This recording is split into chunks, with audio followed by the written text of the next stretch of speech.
Hey everybody, I'm Graham Boyd, Xbox Live's AC Bongos, and I'm here at Xbox to talk about why Xbox One is built for the future. And I found just the man to tell me all about it. It's Albert Pinello, Director of Product Planning on Xbox. One of the things we're talking about more than we have in the past is cloud, right? What does cloud really mean? And are there tangible examples that we can really bring to life for people? Things like dedicated servers, your save games, your identity, the content that you've purchased being able to travel with you. There's intangible benefits with things like cloud processing, and it's an idea that over time they can start offloading some of the compute onto the cloud. So one of the great benefits of the cloud for me is that I can take my profile wherever I go, right? Not just your profile, but your pins, your home screen, your content, your save games, your achievements. Basically any Xbox One anywhere in the world is your Xbox. So we've got an all new and improved Kinect with every Xbox One as well. What are the benefits of that? The technology behind the new Kinect is advanced and as big of a leap from the Xbox 360 Kinect as the new console is.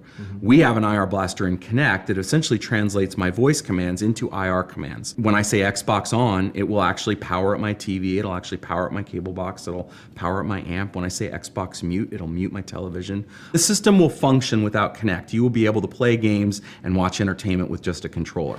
But for instance, things like Xbox Record That, where we actually can record the last 30 seconds of gameplay video. Xbox, Snap, Skype. Those types of things are so much faster with your voice and with the natural interaction than they would be using a traditional controller. And another thing that's going to save time and kind of ease some complications is Kinect recognizing who's in the room, who's engaged with the experience, and who's holding which controller as well, right? Kinect can actually recognize up to 6 different people.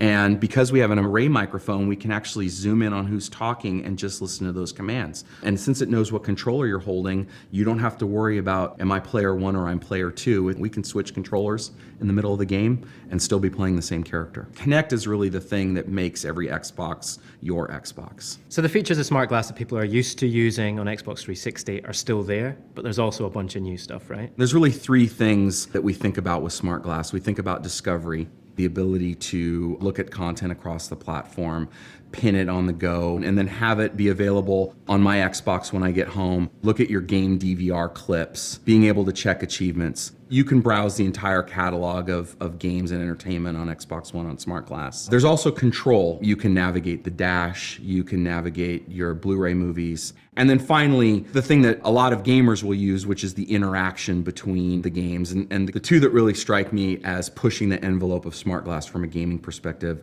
are what Crytek is doing with Rise and what Capcom's doing with Dead Rising 3.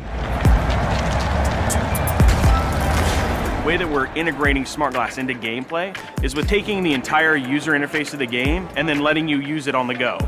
With our features like Timeline and the multiplayer challenge, you can sit on the bus, browse through that stuff, see exactly where your friends are, get their details, set up a new match for us to play that night. I can browse my collectible videos, look at executions, customize my character, all without necessarily being connected to the console.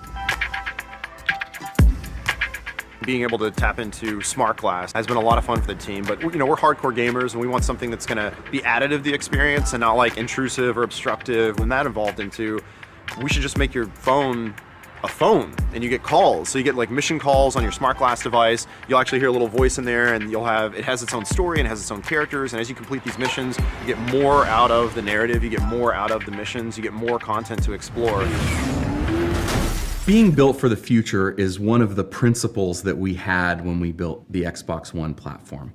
One of the things that we've done around our architecture is to have the game environment and the system environment be separate from each other.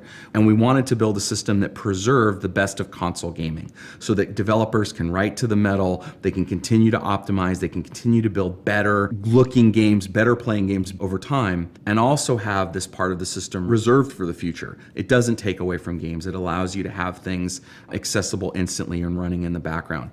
The way we've built the platform was specifically designed to think about a future state and being the most powerful platform to enable these types of new experiences.